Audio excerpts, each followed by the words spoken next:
Hey, what's going on everybody? So today we are going to talk about incentive stock options, otherwise known as ISOs. So it's a type of stock compensation that you see in the tech world, and then it can get really confusing. And so what I'm going to do is do some illustrations to hopefully kind of help clarify things, and so that it makes a little bit more sense for you. So let's get started.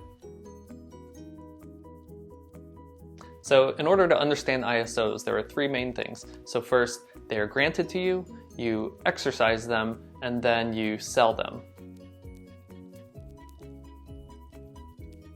So the first important thing, whenever you're given ISOs, then they are granted to you. And so there's a certain date that you're granted them. And there's two pieces of information that are really important. So first is the number of ISOs that you are granted. And so in our example, we're just using round numbers. So we're going to say that you are granted 1,000 ISOs. Now the next important piece is what the exercise price is. It's also called the strike price or the grant price. And again, sticking with our round numbers, we're going to say that it is that the exercise price is $10 per share. Once that happens, then really the next thing for you to do is just stick around at your job, because most of the time they are going to have something called a vesting schedule that is tied to these ISOs. So it's saying that you can't actually exercise or sell this stuff until you've stuck around for a period of time, and that's called the vesting schedule. And so once they have vested, then that's whenever you're able to actually act on these ISOs. So now let's assume that we have passed the vesting period. So let's say it vested here, and now we have decisions to make. And so the next part is the decision to exercise these options. And so what exercising means is that is saying that we are going to pay this price to turn this option into an actual share of stock. And so in our example, in order to exercise all of these shares, you would be putting up $10,000 in order to own 1,000 shares of this company's stock. So, and in this case, we're saying that whenever we get to this point, that the stock is actually worth $20 per share. And so this is a good deal, because what it's saying is that you could pay $10,000 to buy something that is actually worth $20,000.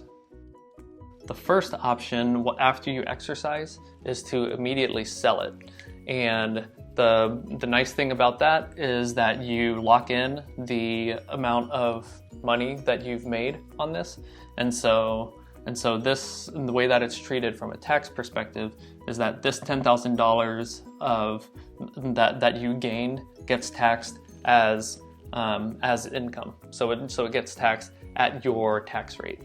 On the other hand, another option that you can do with ISOs that helps from a tax perspective is that you exercise it here, but then you actually wait and you don't sell it yet.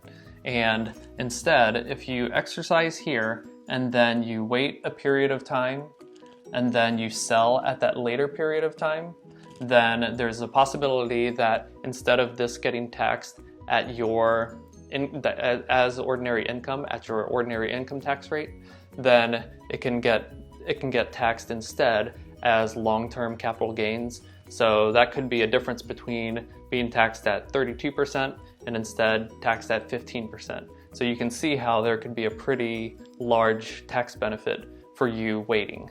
Sounds pretty nice, right? So how long do you have to wait in order to get that preferential tax treatment? Well, it's all based on these three dates. And so the first thing that you have to do is you have to wait at least a year from the time that you exercise before you sell it. And then the other thing that you have to do is you have to wait more than 2 years from the date that you sell it and the date that it was actually granted to you. So in this scenario, if we've done this, and then we're also in this scenario, we're saying that, you know, we've lucked out, and in that period of time, it's actually gone up from $20 to $25 per share. And so what happens is that this entire amount from the $10 exercise price to the $25 fair market value of that stock, then all of that gain gets taxed as long-term capital gains.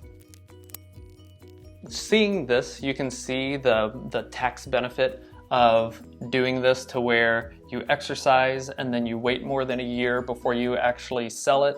And then as long as you satisfy these two time periods, then basically what we're saying is that instead of having this being taxed at, for example, 32%, you're getting taxed at 15%.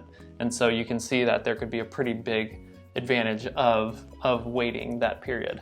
So this all sounds good, right? Well, there is one catch, and that one catch is called AMT. So where AMT comes into play is in the scenario where you exercise and you have this gain, but then if you don't sell it within that same calendar year, then this gain is considered a preference item for AMT.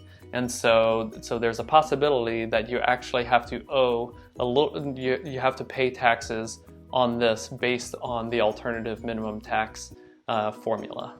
So the bad part about that is you're actually paying an extra tax on something where you actually, since you haven't sold it, you haven't realized any of the money for it, so you actually would have to pay that out of pocket. But the nice thing about it is that you would pay that in this tax year, but then in future tax years, you're generally able to recoup that through AMT credits. Thanks for sticking with me. I know this can get very complicated, especially whenever it comes to making decisions on when you should exercise, when you should sell, the tax consequence of those different actions. So if you have this kind of situation and you need more guidance, then I would recommend that you would reach out to a financial professional or a tax professional, and they can help you walk through this and figure out what's best for you.